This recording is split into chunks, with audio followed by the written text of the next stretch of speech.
En los Estados Unidos de hoy tenemos mucho, posiblemente más que cualquier otra nación del mundo, y sin embargo somos tan egoístas y desagradecidos.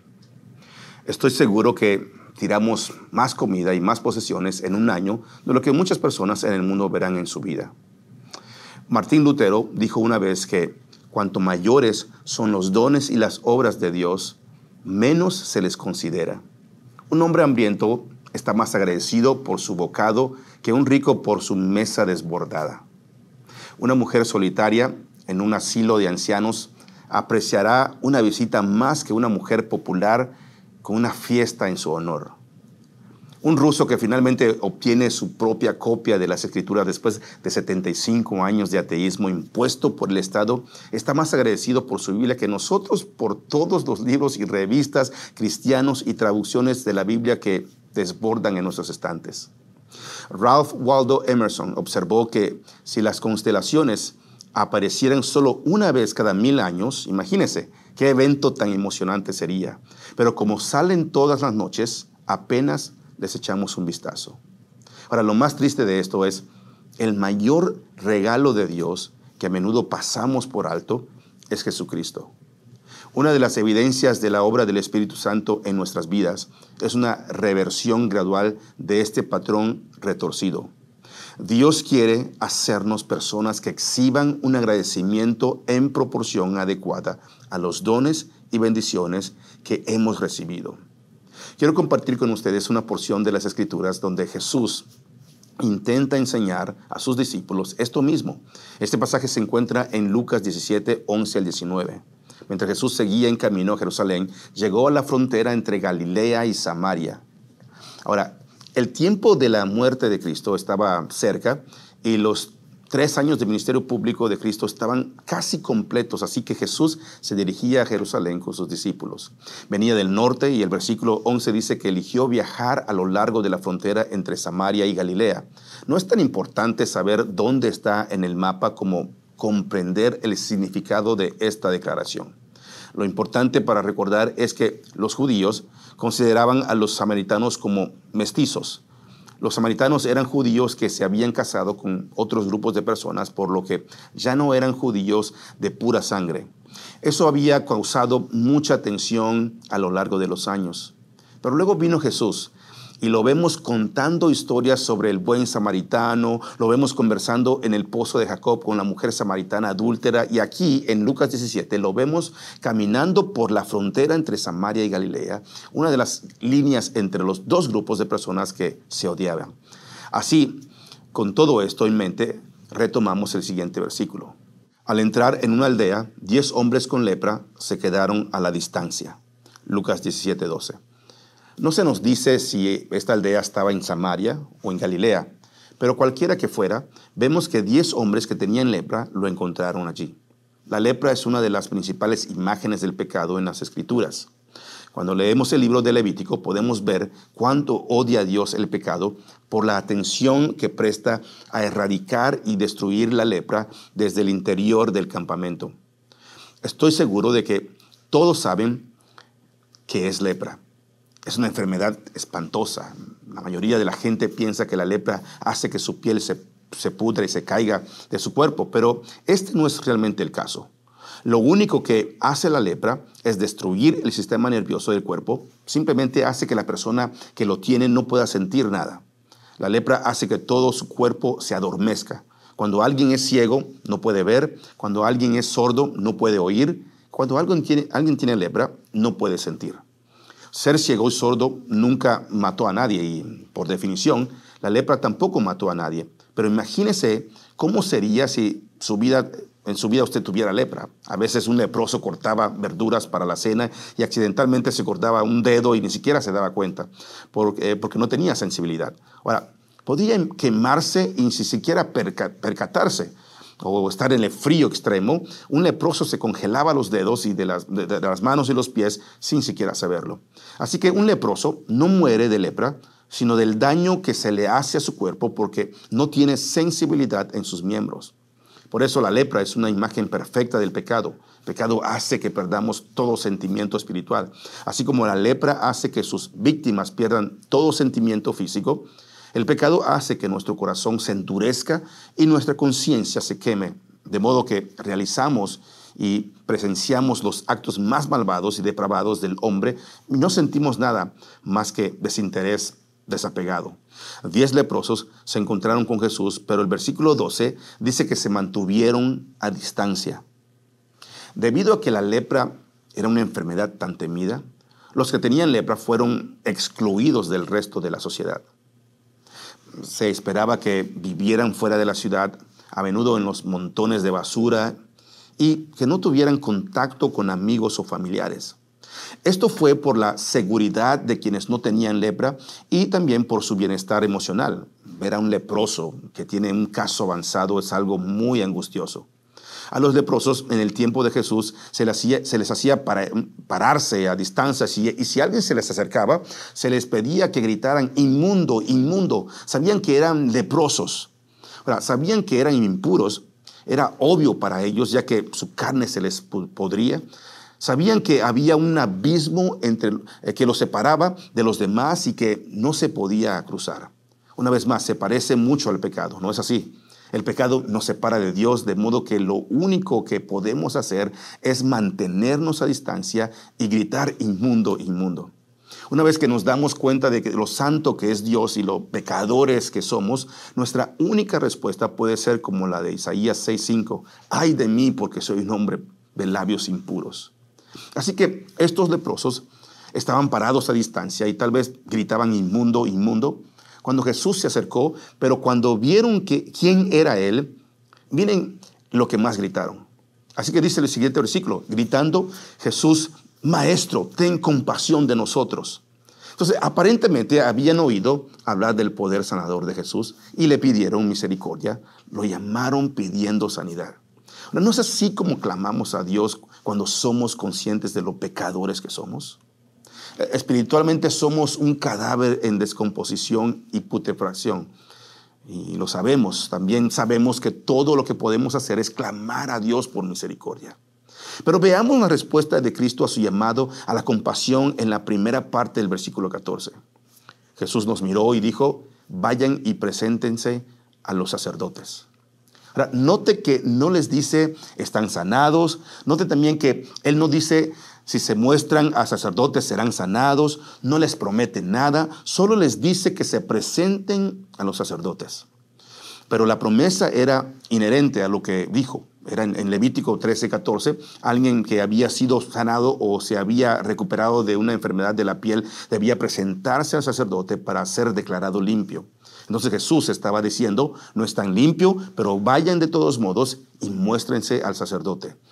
Y podrían haber discutido con él y haber dicho, pero no estamos limpios, no somos declarados limpios. Si hacemos lo que nos pide, simplemente seremos humillados más de lo que ya somos o que estamos humillados.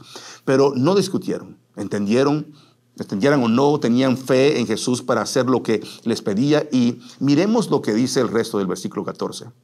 Y mientras ellos iban, quedaron limpios de la lepra. En otras palabras, mientras iban, fueron sanados. ¿Se imagina la alegría de todos que todos sintieron en ese momento? Ellos que eran marginados, que no tenían esperanza, que no tenían futuro que esperar, ahora habían recuperado sus vidas. Ahora podían irse a casa con amigos y familiares, podrían volver a besar a sus esposas, podían jugar con sus hijos, fueron limpiados. Y ahora llegamos al corazón del pasaje, veamos el versículo 15. Uno de ellos, cuando vio que estaba sano, volvió a Jesús y exclamó, alaben a Dios. Ahora, uno de los 10, dice, regresó, alabando y dando gracias a Dios. Estadísticamente, esta cuenta es verdadera. Cuando usted sirve a otros, solo alrededor del 10% se lo agradecerá. Dense cuenta de esto cuando sirve a los demás, o de lo contrario se llevará una gran decepción. Servir a los demás es una tarea poco agradecida.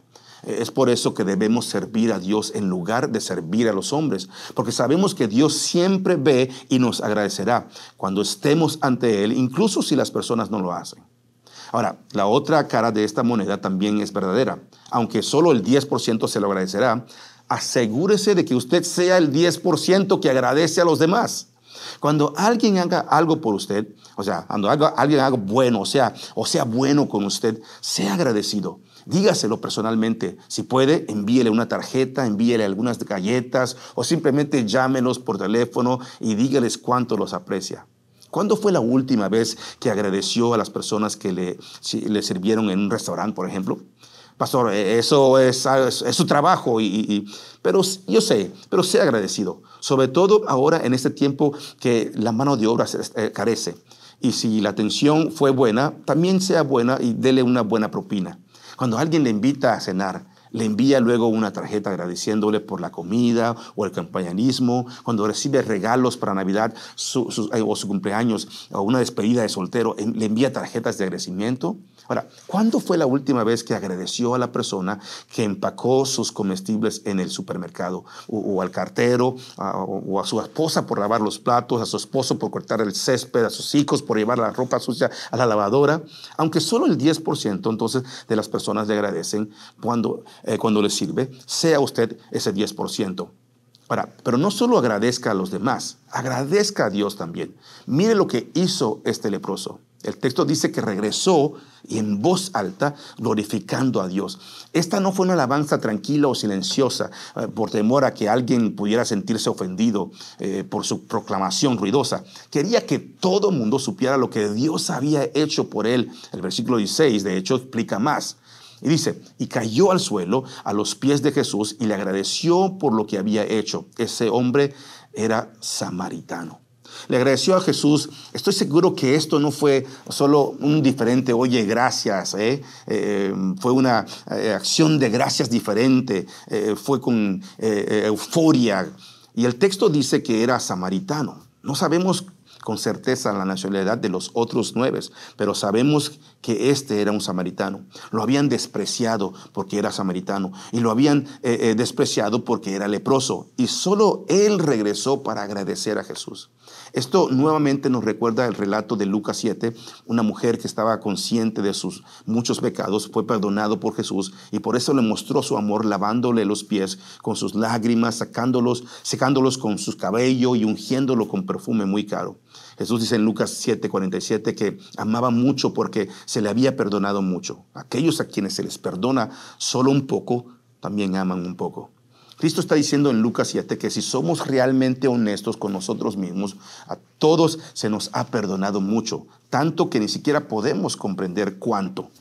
Y si se nos da una idea de cuánto hemos sido perdonados, lo demostraremos con nuestro amor por Cristo, como la mujer en el capítulo 7, como el leproso aquí en Lucas 17. Pero en el siguiente versículo Jesús le hace una pregunta posiblemente que usted se está haciendo también en estos momentos.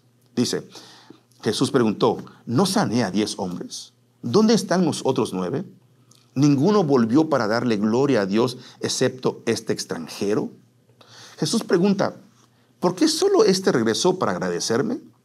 ¿Dónde están los otros 9? ¿Por qué este extranjero, este samaritano, es el único que regresó? Jesús sabía dónde estaban los otros 9. Entonces, ¿por qué estaba haciendo la pregunta y a quién se la estaba haciendo? Creo que solo estaba haciendo la pregunta a los que viajaban con él a Jerusalén. Estaba haciendo estas preguntas para beneficio de sus discípulos. Su enfoque durante ese tiempo fue enseñarlos y capacitarlos, por lo que este evento fue tanto para el beneficio de ellos como para los 10 leprosos. Primero, analicemos dónde estaban los otros 9 leprosos. ¿Quieren saber dónde estaban y qué estaban haciendo? Bueno, usemos nuestra imaginación por un momento únicamente, ¿ok? Tal vez uno esperaba para ver si la sanidad era real, otro esperaba para ver si esta sanidad iba a durar, otro dijo que vería a Jesús más tarde, tal vez uno decidió que nunca había tenido lepra, otro dijo que se habría recuperado de todos modos, tal vez otro le dio gloria a los sacerdotes, uno dijo, bueno, Jesús realmente no hizo nada, otro tal vez dijo que cualquier rabino lo pudiera hacer, y tal vez otro de todos modos dijo ya se estaba mejorando. Estas pueden ser posibles excusas, pero no creo que ninguna de ellas sea correcta. ¿Y qué tal si ellos solo estaban obedeciendo a Jesús? Jesús les había dicho que fueran y se presentaran delante del sacerdote, y posiblemente eso era precisamente lo que estaban haciendo. De hecho, incluso puede imaginar la conversación entre ellos a lo largo del camino. Ese tonto samaritano no conoce la ley de Dios, no sabe que se supone que debemos demostrarnos al sacerdote para que nos declaren limpios. De hecho, puedo oírlos decir: fuimos sanados de camino al sacerdote. Si nos volvemos ahora para agradecer a Jesús, Él nos condenará por desobediencia. O volveremos a ser leprosos, iremos a ser sacerdote ahora mismo y luego iremos a agradecer a Jesús más tarde. Habrá tiempo para eso. Y así fueron tan concentrados en la obediencia que se olvidaron de agradecer a aquel que les hizo posible obedecer. Pero el samaritano, abrumado por la gratitud, no pudo evitar hacer lo que su nueva vida le exigía: agradecer a aquel que lo había sanado. Sabía que Cristo le había dicho que fuera y se presentara al sacerdote, pero también reconoció que aquel que lo había sanado era más importante que aquel que simplemente reconocería que había sido sanado. Jesús lo había sanado, el sacerdote simplemente diría: sí, está sano. Ahora, el samaritano sabía que uno no obedece simplemente por obedecer, sino que la obediencia brota de un corazón agradecido. Y entonces volvió a Jesús y le dio gracias. Y mire lo que dice Jesús en el versículo 19. Y Jesús le dijo al hombre: levántate y sigue tu camino, tu fe te ha sanado. Esta declaración es casi idéntica a lo que el sacerdote le diría a un leproso sanado. El sacerdote simplemente declararía bien a la persona. Entonces, al regresar para agradecer a Jesús, el samaritano también había sido obediente a Jesús. Jesús, según el libro de Hebreos, es nuestro sumo sacerdote. El leproso samaritano, al regresar a Jesús para darle las gracias, fue también al sumo sacerdote de nuestra salvación y fue declarado sano por él. Usted y yo somos leprosos. Y Jesús nos ha redimido. Él nos ha sanado y nos ha dado vida eterna. Y luego nos dice que le sirvamos. ¿Y qué hacemos? Le servimos, hacemos muchas cosas por las personas necesitadas. Estamos muy ocupados en el ministerio y eso está bien. Pero a veces estamos tan ocupados tratando de hacer todas estas cosas que nos olvidamos completamente de Él, como estos leprosos. Estamos tan concentrados en hacer lo que Él nos dijo que hiciéramos y que olvidamos por completo que apenas 10 minutos éramos leprosos y Él nos ha sanado. Y nuestra primera prioridad es amarlo y más que eso, ser amados por Él. Simplemente deje a un lado todos sus asuntos y todas las cosas que tiene que hacer y la gente que tiene que ver y simplemente ame a Jesús. Siéntase a sus pies y agradézcale. Siéntase en su sofá, ponga música de adoración y alabe a Jesús porque ya no es leproso. Dele las gracias por hacerle completo. Eso es todo lo que Él quiere de nosotros y eso es todo lo que necesita hacer en esta temporada de Navidad. Cristo tiene puestos sus ojos sobre usted, le está mirando con amor. A Él no le importan todas las cosas maravillosas que ha hecho, ni tampoco cuando se ha equivocado. Él le ama y solo quiere pasar tiempo con usted. No trate de ganar su amor con sus buenas obras. Solo sea el 10º leproso. Simplemente olvídese de su lista de cosas por hacer y regrese a Jesús postrado a sus pies y dígale gracias.